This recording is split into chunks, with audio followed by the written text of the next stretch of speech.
बच्चों, आज के इस वीडियो में दादू दयाल जी का संत काव्य परंपरा में क्या योगदान रहा है और उसके काव्य में उनका क्या चिंतन है, इनके बारे में आज आपको बताएंगे। दादू दयाल संत काव्य परंपरा में एक विशिष्ट व्यक्तित्व के प्रतीक बनकर आए हैं।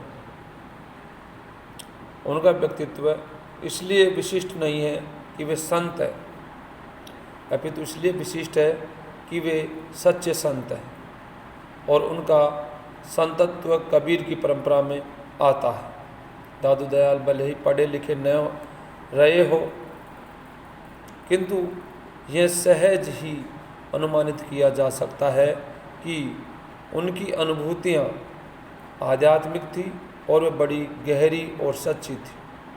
दादू की अनुभूतियों में जो गहराई है वह ऐसा नहीं लगता है कि उन्होंने कहीं से सुनाकर उन्हें अव्यक्त किया है, बल्कि बराबर ये लगता रहता है कि उन्होंने अपने आत्मज्ञान से अपने भीतर मंथन करके जो अनुभव कण प्राप्त किए थे उन्हें ही कभी तो पदों के माध्यम से और कभी साखियों के माध्यम से अभिव्यक्ति दी है। दादू की विशेषता इस बात में भी लक्षित होती है कि उनकी अधिकांश अनुभूतियाँ एक ही केंद्रीय भाव से जुड़ी हुई है।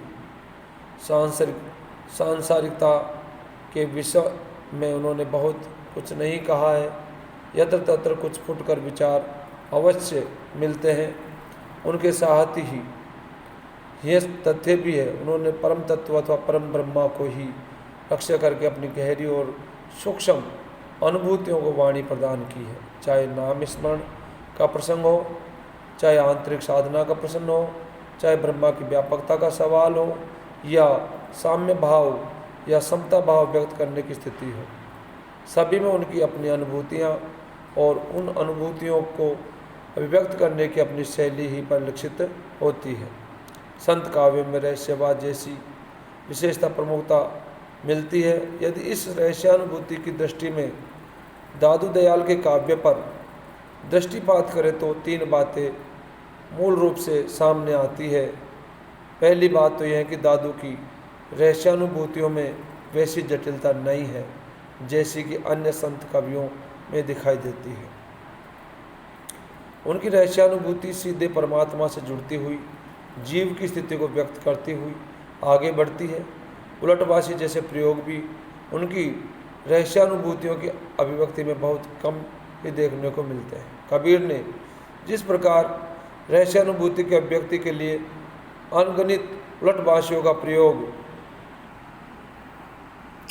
किया है, वैसा दादू ने नहीं किया है। तीसरी बात ये देखने को मिलती है कि दादू की रहस्यानुभूतियों में एक प्रकार की सहजता और मधुरता है। यह सहजता और मधुरता अन्य संत कवियों में भी मिलती है, किंतु दादू के यहाँ इस सहजता को एक प्रमुख विशेषता के रूप में स्वीकार किया जाता है। पाठ्यपुस्तक में प्रेम और विरह, ब्रह्मा की व्यापकता, अपना मत, तन्मयता और सतगुरु जैसे शीर्षकों में जो उदाहरण है वे सब दादू की एक विशिष्टता के द्योतक है। संत दादू काव्य में एक ऐसे कवि के रूप में उभरे हैं जिन्होंने मध्ययुग के पूर्वार्ध में अपने समकालीन संतों के साथ रहते हुए भी अपनी पहचान अलग बनाई है। आत्मनिर्भरता और परिपक्वता उनकी विशेषता कही जा सकती है। वैसे तो सभी संत इन गुणों से युक्त है, किंतु ये दोनों गुण दादू में विशिष्ट रूप से रेखांकित किए जा सकते हैं। दादू भी अन्य संत कवियों की भांति ही संकटों से गुजरे थे और उन्होंने आवश्यकता पड़ने पर सत्य कथन से कभी भी परहेज नहीं किया। निर्भीकता और स्पष्टवादिता इन न केवल उनके व्यक्तित्व का गुण थी, अपितु उनकी रचनाओं में भी स्पष्ट झलकती थी। व्यंग करना भले ही उनका स्वभाव न रहा हो, किंतु ये निश्चित है कि सच्ची बात को कभी सरल ढंग से, कभी तीखे ढंग से और कभी प्रहारक शब्दावली में व्यक्त करने में भी नहीं चूके। दादू वाणी में ऐसे अनेक उदाहरण उपलब्ध है जो दादू की इस प्रकार की विशिष्टता को व्यक्त करते हैं। दादू दयाल के काव्य में उपलब्ध प्रवृत्तियों का अवलोकन करने से सबकी सब वही है जो अन्य कवियों में भी उपलब्ध होती है। जब ऐसी स्थिति तो दादू के योगदान की क्या विशेषता मानी जा सकती है? इसके उत्तर स्वरूप यह स्पष्ट रूप से कहा जा सकता है कि दादू दयाल काव्य उनकी कुछ अतिरिक्त विशेषताओं से संयुक्त है। वे अन्य संतों की भांति न तो अधिक प्रहारक है न अधिक सुधारक है, अपितु वे तो जीवात्मा की अंतरात्मा के संशोधन के कायल रहे हैं। ये उनकी एक विशेषता है। उनके संत काव्य में योगदान को स्पष्ट कर देती है भाषागत सहजता, सहज अलंकृति, ईश्वर के प्रति पूर्ण समर्पण, तन्मयी भाव और जीवन मुक्त बनने की सलाह दादू को विशेष योगदान कही जा सकती है। दादू उपदेशक है। यदि वो पहले उपदेशक और बाद में सुधारक थे, बाद में कवि, ऐसी स्थिति में दादू के महत्व और योगदान को किसी से कम नहीं आंका जा सकता है। ये सर्वमान्य तथ्य है। संत विचार चिंतनशील थे। प्राय सभी संतों ने अपना चिंतन प्रस्तुत किया है। कबीर इस प्रकार के चिंतन में सर्वोच्च स्थान के अधिकारी है। तो दादू दयाल, सुंदरदास, रज्जब जी और धर्मदास भी चिंतन के क्षेत्र में अग्रणी कहे जा सकते हैं। दादू जी का चिंतन तो इतना प्रसिद्ध रहा है कि उनके नाम से एक दादू पंथ ही चल पड़ा था। लगभग 30 वर्ष की अवस्था में दादू सांबर आकर रहने लगे थे। वहाँ पर उन्होंने अपने उपलब्ध अनुभवों के आधार पर ब्रह्मा संप्रदाय नाम की संस्था का सूत्रपात किया था। कहने की आवश्यकता नहीं है कि यह संप्रदाय आगे चलकर पर ब्रह्मा संप्रदाय कहा जाने लगा। कुछ समय बाद इसी संप्रदाय का नाम दादू पंथ के रूप में विख्यात हो गया। आचार्य परशुराम चतुर्वेदी ने लिखा है कि ऐसा प्रतीत होता है कि इस समय तक इनका विवाह हो चुका था और गृहस्थ जीवन में भली भांति प्रवेश कर चुके थे। सांबर में रहते हुए ही उनके 2 पुत्र उत्पन्न हुए, जिन्हें गरीबदास और मिरकिन दास के नाम से जाना जाता है। इनके परिवार का पालन पोषण संभवतः उनकी पैतृक जीविका अर्थात दुनियादारी से ही चलाता था। ये स्वयं साधारण गृहस्थ का जीवन व्यतीत करते थे। उनका अधिकांश समय देह भ्रमण, सत्संग और सर्वसाधारण को उपदेश देने में ही व्यतीत होता था। दादू के इस समय इस प्रकार के जीवन क्रम से जो निष्कर्ष उभर कर सामने आता है वही उनके चिंतन की भूमिका स्पष्ट प्रतीत होती है। निष्कर्ष रूप में यह निकाला जा सकता है कि दादू ने प्रारंभ से ही गृहस्थ जीवन भले ही बिताया हो, किंतु संसार की स्थिति को सूक्ष्मता से समझने का प्रयास प्रारंभ कर दिया था। विवाह और विवाह के पश्चात 2 पुत्रों का जन्म भी उन्हें गृहस्थ से अधिक समय तक नहीं छोड़ सका। उतना ही नहीं, निर्धनता और सादगीपूर्ण जीवन उनका लक्ष्य बन गया था। अपने इसी लक्ष्य की पूर्ति के लिए वे सांबर छोड़कर आमेर में आकर रहने लगे थे। दादू दयाल का जीवन जिस प्रकार व्यतीत हुआ, उनके आधार पर तो चिंतन मनन उन्होंने किया, उसे हम उनकी साखियों और उनके पदों में भलीभांति देख सकते हैं। दादू के चिंतन के कतिपय प्रमुख पक्षों का हम यहाँ चर्चा करेंगे। सदाचरण का उपदेश उन्होंने दिया। दादू ने अपनी साखियों और अपने द्वारा रचित पदों के माध्यम से सांसारिक व्यक्तियों को सदाचरण का उपदेश दिया। दादू का विश्वास यह था कि सदाचरण ही जीवन को श्रेष्ठता प्रदान कर सकता है। सदाचरण का अर्थ भी यही है कि सत आचरण के द्वारा जीवन में प्रवेश करो और उसी आचरण को बनाए रखने का उपक्रम संत आचरण के द्वारा बनाए रखने का उपक्रम जीवन पर्यंत करते रहना चाहिए। जहाँ कहीं दादू ने धर्म की बात कही, वहाँ यह भी कहा कि धर्म वही है जो सच्चे मन से धारण किया जाए। सच्चे मन से जब भी किसी सिद्धांत अथवा मत को कोई व्यक्ति धारण करता है तो वह सन्मार्गी बन जाता है। सतमार्ग ही सत्य का मार्ग है और दूसरे शब्दों में वही पर ब्रह्मा को प्राप्त करने का मार्ग भी। अपने इसी चिंतन के आधार पर दादू ने हरि स्मरण को सर्वाधिक महत्व दिया। पाठ्य पुस्तक में संकलित दादू के पदों में पहला पद ही हरि स्मरण की महत्ता को प्रतिपादित करता है। दादू ने इस पद में जो संकेत दिए हैं, पहला ये है कि हरि स्मरण करने से व्यक्ति का रोम रोम आनंदित हो जाता है, समस्त विकारों का नाश हो जाता है। शरीर भले ही अग्नि के हवाले कर दिया जाए, किंतु हरि स्मरण करने वाले व्यक्ति की आत्मा शुद्ध और प्रबुद्ध बनी रहती है। दादू के चिंतन में दूसरा महत्वपूर्ण पक्ष ईश्वर के अनुराग से संबंधित है। वे ये मानते हैं कि प्रेम जीवन का आधार है, किंतु सच्चा प्रेम संसार के प्रति नहीं, संसार बनाने वाले के प्रति होना चाहिए। संसार का निर्माण करने वाला और नियंता पर ब्रह्मा है। जब उसमें हमें बताया है कि उसी ने इस संसार का सृजन किया है, तब फिर हमें उस विस्मृत कैसे कर सकते हैं। ईश्वर की संतान होने के कारण हम इस संसार में तो रहते हैं, किंतु हमें अपने बनाने वाले से प्रेम करते हुए, उनके अनुभव को झेलते हुए विरह की स्थिति से गुजरना पड़ता है। यदि हमें कोई पीड़ा है या हो सकती है तो वह ईश्वर की ही पीड़ा हो सकती है। अतः हमारा ईश्वर के प्रति प्रेम और उसी के विरह में नित्य प्रति तड़पते रहना हमारे जीवन का धर्म होना चाहिए। दादू ने अपने चिंतन के माध्यम से ये निष्कर्ष दिया है कि ब्रह्मा सर्वत्र व्याप्त है। हम जिधर की दृष्टि उठाकर देखते हैं उधर उस ब्रह्मा का स्वरूप और उसी का प्रकाश दिखलाई देता है। ईश्वर की सर्वव्यापकता के रहस्य को कोई सतगुरु ही बतला सकता है।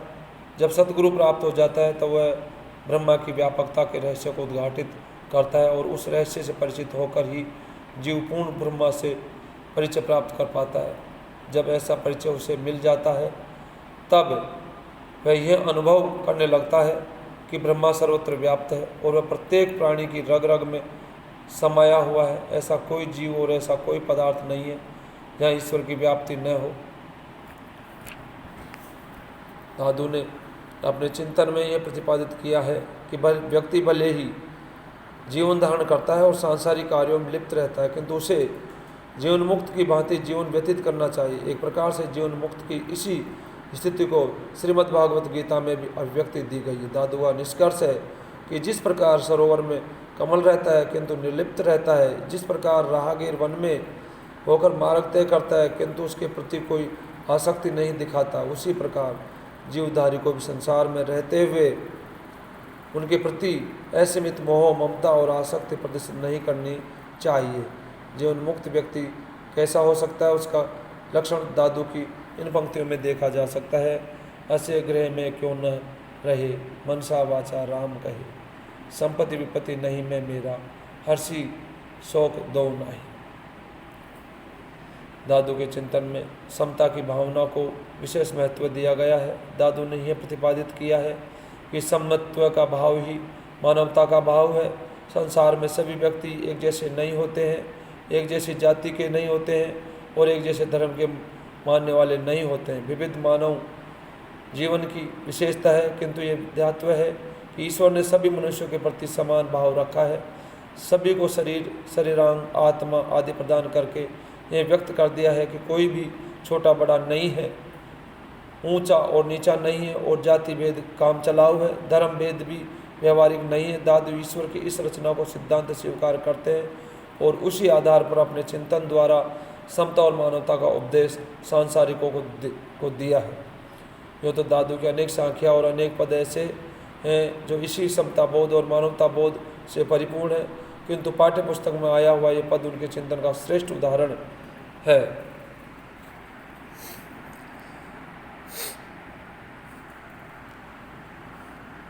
सोई प्राण पैंड पुनि सोई, सोई लोई मासा, सोई नैन नासिका, सोई सहजे किन तमाशा।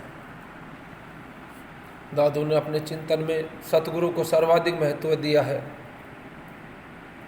कबीर की भांति उन्होंने सतगुरु को सर्वोच्च स्थल पर बिठाते हुए ये विचार व्यक्त किया है कि यदि सतगुरु न हो तो व्यक्ति विकारग्रस्त होकर जीवन बिताने पर विवश हो जाता है। सतगुरु वह श्रेष्ठ साधन या माध्यम है जो जीवात्मा के विकारों को दूर कर सकता है और उनके ज्ञान चक्षुओं को खोल सकता है। ऐसा करता हुआ वह दिव्य दृष्टि प्रदान करके जीवात्मा को ईश्वरोन्मुख कर सकता है। सच्चा सतगुरु जिसे प्राप्त हो जाता है वही जीवात्मा को तत्वदर्शी बना सकता है। सतगुरु को ज्ञान प्राप्त करके जीवात्मा स्वस्थ ही नहीं अष्टपुष्ट भी हो जाता है और सतगुरु की कृपा से ही जीवधारी अपने भीतर ही ब्रह्मानंद स्वरूप अमृत का पान करने में सफल हो जाता है। दादू दयाल ये मानते हैं कि मन सारी समस्याओं और विकारों की जड़ है। ऐसा नहीं है कि मन की चंचलता और विकारग्रस्तता पर अन्य संतों ने कुछ नहीं कहा हो। अधिकांश संतों ने मन को नियंत्रित करने की बात कही है। कबीर ने तो स्पष्ट घोषित किया था कि मन के मते न चालिए। मन के नियंत्रण का यही सत्य दादू ने भी स्वीकार किया है। उन्होंने मन के नियंत्रण के लिए 3 बातें बताई है। पहली बात उन्होंने यह कही है कि मन के मार्ग को बिना सोचे समझे ग्रहण कर लेना उचित नहीं है। मन को कैसे नियंत्रित किया जाए, इसकी विधि सतगुरु की कृपा से ही जानी जा सकती है। दूसरी बात यह है कि मन चुंबक की भांति होता है। जिस प्रकार चुंबक से लोहा आकर स्वतः ही मिल जाता है, वैसे ही मन विकारों का घर है, पूरी तरह चंचल है। अतः इंद्रिया स्वयं ही आकर उसमें चिपक जाती है। दादू ने तीसरी बात यह कही है कि मन गुण ही भ्रमित करता है।